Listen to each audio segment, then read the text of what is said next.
Perkenalkan, nama saya Marfi Simatau dari Sekolah Tinggi Teologi Borneo. Saat ini saya mengajar pada Prodi Pendidikan Agama Kristen. Saya akan melakukan praktik pembelajaran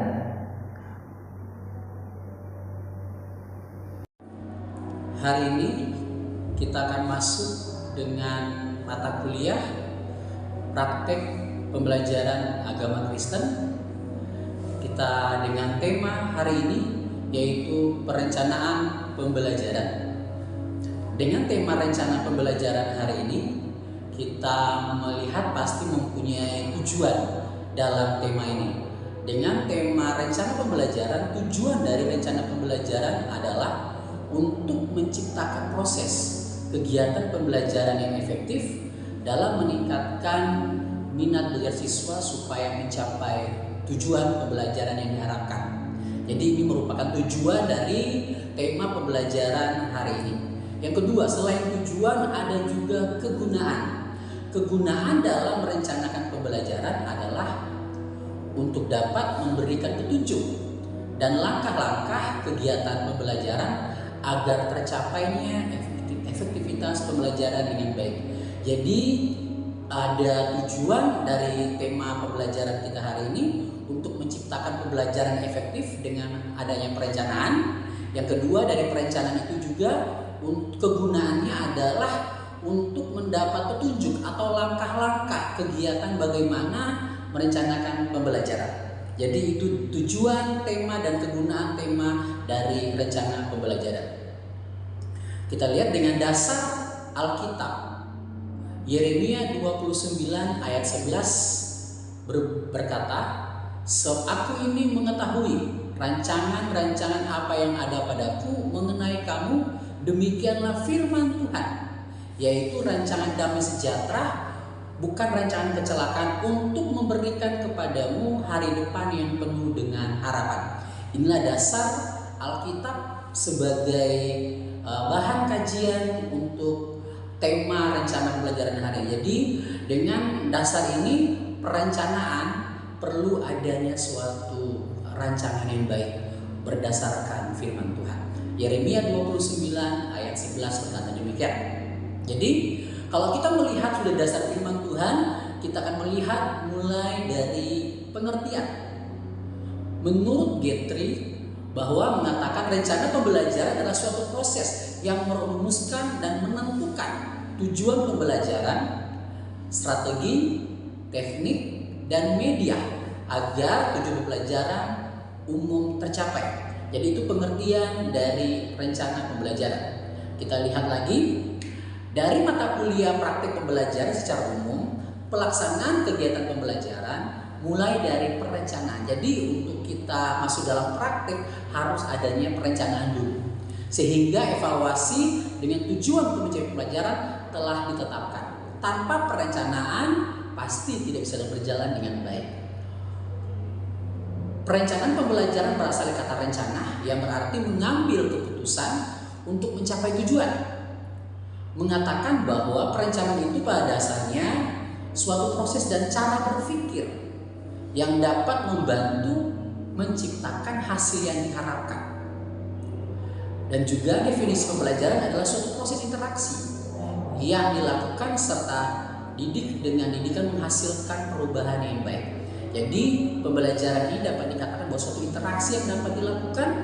Perencanaan pembelajaran merupakan mengambil suatu keputusan. Dengan demikian bahwa praktik rencana pembelajaran agama Kristen perlu adanya perencanaan yang baik supaya menghasilkan pembelajaran yang efektif dan maksimal. Sudah itu kita merencanakan, kita akan masuk dalam analisis. Analisis rencana pembelajaran menganalisis kebutuhan. Apa yang menjadi kebutuhan yang harus dicapai. Yang kedua, menetapkan metode. Dan yang ketiga, mengambil pengembangan materi.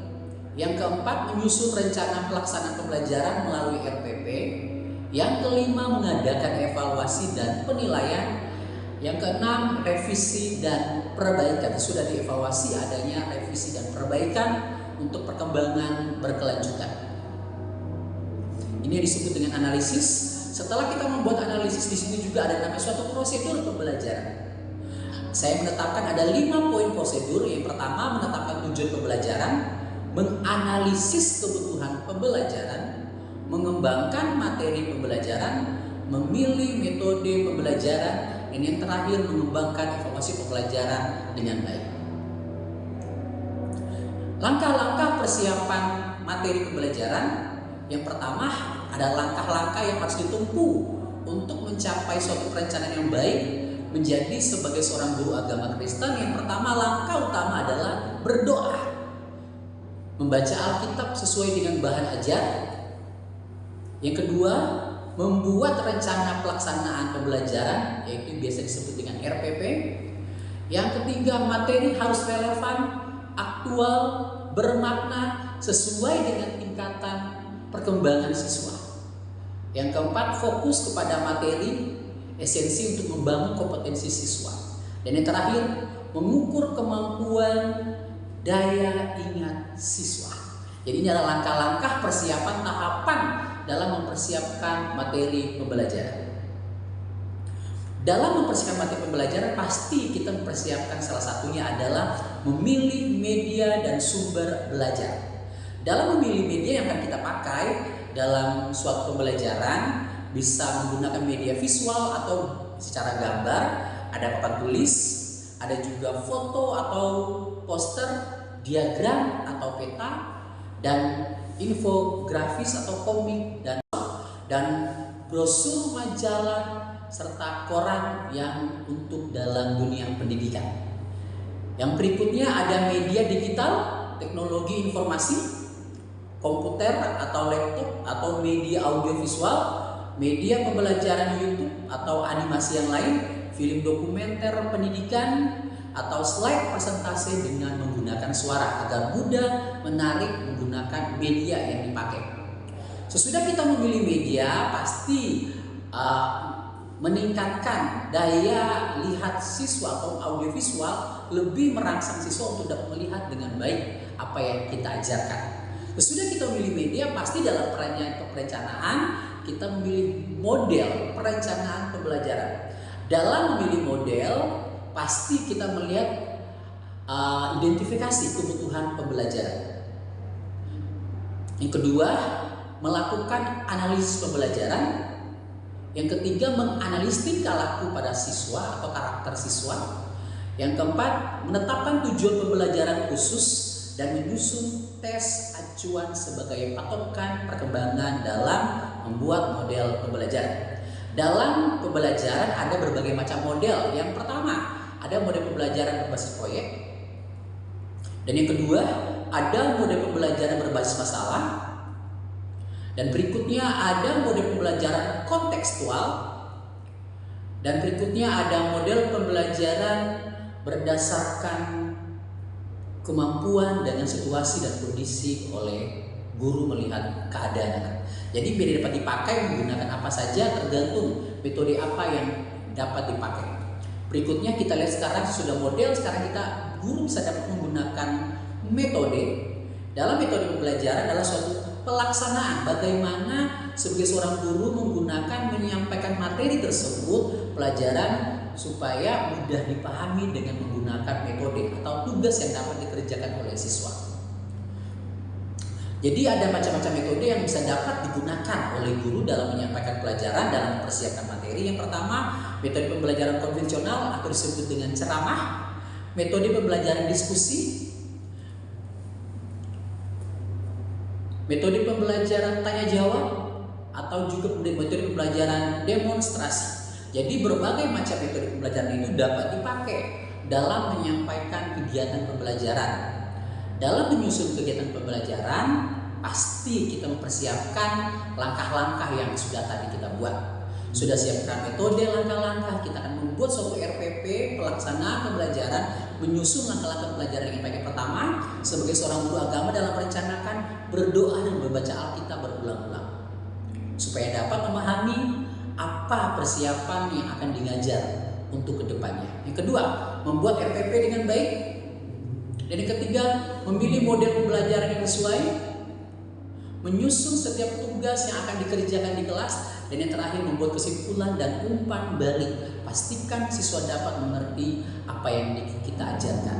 Oleh karena itu perlu adanya perencanaan yang baik dan matang oleh seorang guru. Jadi untuk mencapai dari perencanaan pembelajaran, jadi untuk kecapaian dari perencanaan pembelajaran pasti memiliki pengetahuan yang sangat baik. Yang kedua, memiliki karakter yang sangat baik, memiliki keterampilan yang sangat baik, dan memiliki kerohanian untuk bertumbuh di dalam Tuhan. Jadi di capaian pembelajaran dalam pendidikan agama Kristen ada 4 hal yang harus diharapkan. Yang pertama, memiliki pengetahuan yang baik, sikap yang baik, keterampilan yang baik, dan memiliki kerohanian yang matang di dalam Tuhan. Jadi kesimpulan pembelajaran hari ini bahwa dalam mempersiapkan rencana pembelajaran oleh seorang guru perlu adanya kecapaian dengan baik atau perlu adanya kesiapan yang matang secara efektif untuk mencapai tujuan pembelajaran dengan baik. Sekian pembelajaran kita hari ini. Terima kasih. Selamat siang.